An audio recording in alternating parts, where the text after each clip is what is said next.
కర్కాటక రాశి వారు ఎవరైతే నూతన ఉద్యోగ ప్రయత్నాలు చేస్తున్నారో ఈ వారం వారికి మంచి ఉద్యోగ అవకాశాలు లభిస్తాయి. ఇంటర్వ్యూలకు, పోటీ పరీక్షలకు హాజరయ్యే కర్కాటక రాశి వారు విజయాలు సాధిస్తారు. నూతన ప్రణాళికలు రచించడంలో కూడా ఈ వారం తలమునకలవుతారు. బంధువులతోటి మునిపటి కన్నా కూడా ఈ వారం వీరికి సంబంధ బాంధవ్యాలు మరింతగా మెరుగుపడతాయి. బంధుమిత్రులతోటి సంతోషంగా, ఉల్లాసంగా, ఉత్సాహంగా గడుపుతారు. విందు వినోదాల్లో కూడా ఈ వారం కర్కాటక రాశి వారు పాల్గొంటారు. స్థిరాస్తికి సంబంధించిన పనులు గత కొంతకాలంగా ఈ కర్కాటక రాశి వారికి ఎవరికైతే పెండింగ్లో ఉన్నాయో ఆ పనులు తిరిగి ప్రారంభం చేస్తే అవి త్వరితగతిన ఈ వారం పూర్తవుతాయి.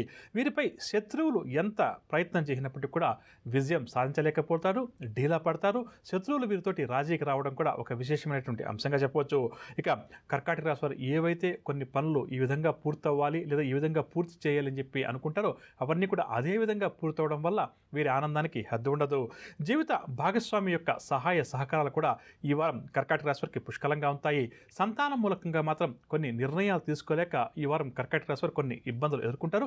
అటువంటి సందర్భంలో కర్కాటక రాశి తల్లిదండ్రులు నిపుణుల యొక్క సలహాలు తీసుకొని నిర్ణయాలు తీసుకోవడం సంతాన భవిష్యత్తు విషయంలో చాలా మంచిదని చెప్పవచ్చు. ఆరోగ్యం పట్ల మాత్రం కొంత శ్రద్ధ వహించాలి. ఇక కర్కాటక రాశి వారు ఈ వారం పాటించాల్సిన పరిహారాల విషయానికి వస్తే ప్రతి ఒక్కరూ కూడా శ్రీ సత్యనారాయణ స్వామి వారిని యథాశక్తిగా పూజించడం చాలా మంచిది. తదుపరి సింహరాశి. సింహరాశి విద్యార్థులు గత కొంతకాలంగా కష్టపడి చదువుతున్నప్పటికీ కూడా సరైన ఫలితాలు రావడం లేదు, లేదా తాము ఆశించిన విధంగా ఫలితాలు రావడం లేని చెప్పి ఎవరైతే బాధపడుతున్నారో, ఇబ్బంది పడుతున్నారో అటువంటి వారు ఈ వారం మంచి ఫలితాలు రావడం వల్ల ఇంతకాలం పడ్డ బాధని కూడా సింహరాశి విద్యార్థులు మర్చిపోతారు. ఏమాత్రం పరిచయం లేని ఒక వ్యక్తి ద్వారా అందే సహాయ సహకారాలు ఏవైతే ఉన్నాయో దానివల్ల దీర్ఘకాలిక సమస్యల నుంచి అకస్మాత్తుగా అనూహ్యంగా వీరు బయటపడతారు. నలుగురిలో మంచి పేరు కావాలి అని చెప్పి ఎవరైతే సింహరాశి వారు ప్రయత్నాలు చేస్తారో ఈ వారం 10 మంది కూడా వీరిని గుర్తించి గౌరవిస్తారు. మంచి పేరు ప్రఖ్యాతులు కూడా వీరికి లభిస్తాయి. స్థిరాస్తికి సంబంధించిన సమస్యలు ప్రధానంగా సింహరాశి వారికి ఎవరికైతే ఉన్నాయో అటువంటి వారు మధ్యవర్తుల ద్వారా ఆ సమస్యను పరిష్కరించేందుకు కృషి చేస్తే తప్పకుండా కూడా వారు శుభవార్తలు అందుకుంటారు. ఆ స్థిరాస్తి వివాదాలు కూడా పరిష్కార దశకు చేరుకుంటాయి. సింహరాశి వారు ఎవరైతే అనారోగ్య సమస్యలతోటి బాధపడుతున్నారో, ప్రధానంగా గుండె సంబంధిత వ్యాధులతోటి, చర్మ సంబంధిత వ్యాధులతోటి బాధపడుతున్నారో ఈ వారం వీరు మాత్రం కొంతవరకు జాగ్రత్త వహించాలి. ఆరోగ్యం పట్ల సింహరాశి వారు అందరూ కూడా కొంత జాగ్రత్త వహించాలి. ఇక సింహరాశి వారు పాటించాల్సిన పరిహారాల విషయానికి వస్తే సింహరాశి ప్రతి ఒక్కరూ కూడా ఈ వారం అంతా కూడా ప్రతినిత్యం సూర్యాష్టకాన్ని, అదేవిధంగా హనుమాన్ చాలీసా స్తోత్రాన్ని పఠించడం చాలా మంచిది. తదుపరి కన్యారాశి.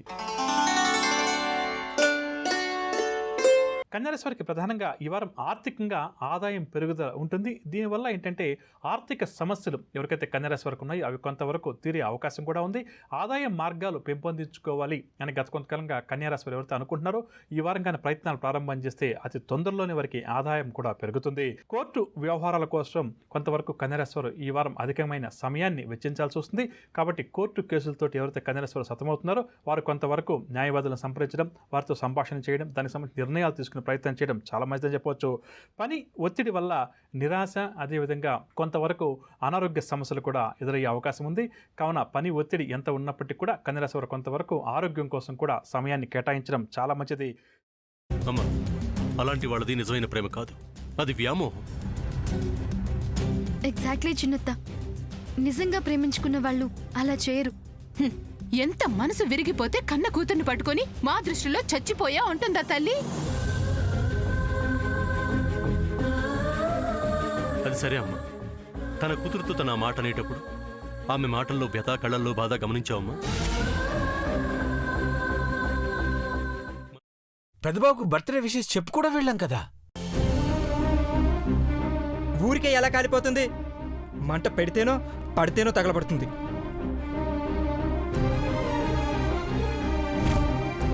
కరెక్ట్ చిన్నబాబు, నీకొచ్చినట్టే నాకు డౌట్ వచ్చింది. పార్వతే షర్టును తగలబెట్టిందనుకుంటా.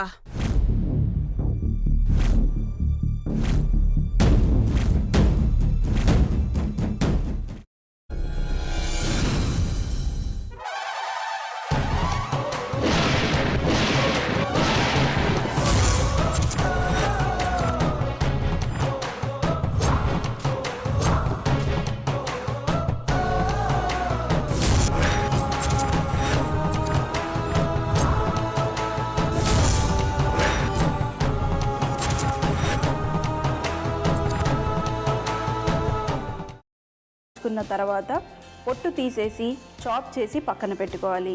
ఒక ప్యాన్లో కొద్దిగా నూనె వేడి చేసి అందులో ఆవాలు, మినప్పప్పు, శనగపప్పు, కరివేపాకు, సన్నగా తరిగి పెట్టుకున్న ఉల్లిపాయలు వేసుకుని 1 నిమిషం పాటు వేయించుకోవాలి. ఆ తర్వాత కాల్చి కట్ చేసి పెట్టుకున్న వంకాయని కూడా అందులో వేసుకుని బాగా మిక్స్ చేసి బౌల్లోకి ట్రాన్స్ఫర్ చేసుకుని అందులో తగినంత చిక్కటి పెరుగు లేదా పల్చటి పెరుగు వేసుకుని మిక్స్ చేసి అన్నంతో కానివ్వండి, చపాతీతో కానివ్వండి సర్వ్ చేసినా చాలా బాగుంటుంది.